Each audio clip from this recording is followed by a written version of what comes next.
Hello everyone, आज फिर हम आपके सामने एक नया टॉपिक लेके आए हैं, ग्राउंड ऑफ अरेस्ट।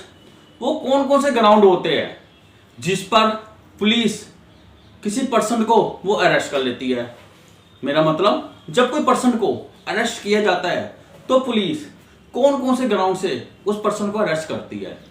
इसको हम इस तरीके से भी बोल सकते हैं, जैसे कि कोई पर्सन ने ऑफेंस किया है तो पुलिस कौन कौन से वो ग्राउंड यूज करती है उसको अरेस्ट करने के लिए। तो आज हम इसी ग्राउंड ऑफ अरेस्ट पर ही डिस्कस करेंगे। तो फिर स्टार्ट करते हैं।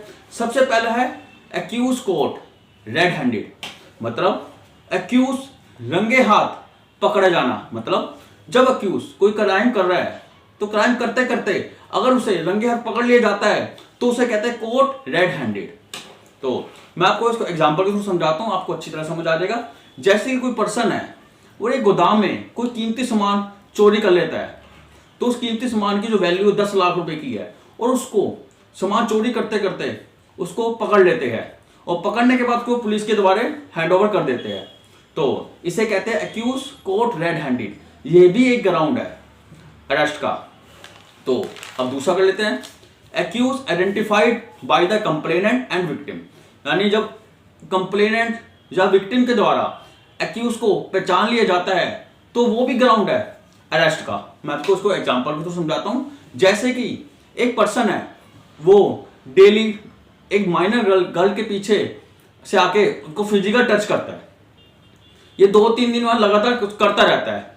तो वो जो विक्टिम है या फिर कंप्लेनेंट है वो पुलिस थाने में जाके अपनी कंप्लेंट दर्ज करवाती है और उसे पुलिस वाले उसको बुलाते हैं और जो विक्टिम उस पर्सन को पहचान लेती है तो ये भी ग्राउंड है अरेस्ट का। तो इसे कहते हैं accused identified by the complainant and victim. ये भी ग्राउंड होता है अरेस्ट का। अब तीसरा फिर देख लेते हैं, accused identified by the eyewitness. कि जब कोई क्राइम होता है तो क्राइम होकर जब कोई पर्सन होता है उस क्राइम को देखता है होते हुए और फिर वो पुलिस थाने में जाके या फिर कोर्ट में जाके उस एक्यूज को पहचान लेता है तो फिर ये भी ग्राउंड है उस पर्सन को अरेस्ट करने का। तो अब नेक्स्ट स्टेप देख लेते हैं कि name of accused is mention in the FIR. जब कोई एफआईआर होती है तो उसमें अगर किसी पर्सन का नाम है तो उस पर्सन को तब भी अरेस्ट किया जा सकता है। ये भी ग्राउंड है अरेस्ट होने का। तो अब नेक्स्ट कर लेते हैं, नेम ऑफ पर्सन यानी कि name of accused is mention in the statement 183 BNSS या फिर 164 CRPC।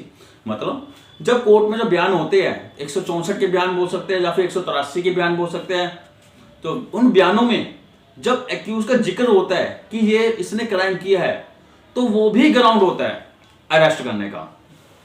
अब नेक्स्ट कर लेते हैं, accused seen in CCTV footage. मेरा मतलब कि जब एक्यूज क्राइम करते हुए CCTV फुटेज में उसकी फोटो आ जाती है तो वो भी ग्राउंड होता है एक्यूज का अरेस्ट होने का।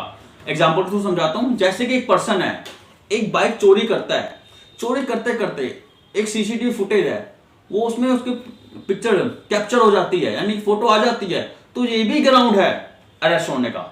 और एक और ग्राउंड है केस प्रॉपर्टी रिकवर। जब किसी पर्सन के पास कोई केस से रिलेटेड अगर कोई प्रॉपर्टी उसके पास रिकवर होती है तो पुलिस जो है उस ग्राउंड पे भी उस पर्सन को अरेस्ट कर सकती है। ये भी ग्राउंड है अरेस्ट होने का। और कुछ अदर ऐसे ग्राउंड भी होते हैं वो केस को देखकर यानी क्राइम को देख के उसे अरेस्ट किए जाते हैं। मैंने आपको कुछ ऐसे ग्राउंड बताया यानी जो बेसिक ग्राउंड बताया जिसे पुलिस फॉलो करती है। इन बेसिक ग्राउंड के द्वारा ही एक्यूज को अरेस्ट किया जाता है। तो अगर मेरी वीडियो आपको अच्छी लगी हो तो प्लीज लाइक और सब्सक्राइब करना भूलें। कल फिर मेरे नई वीडियो के साथ बाय।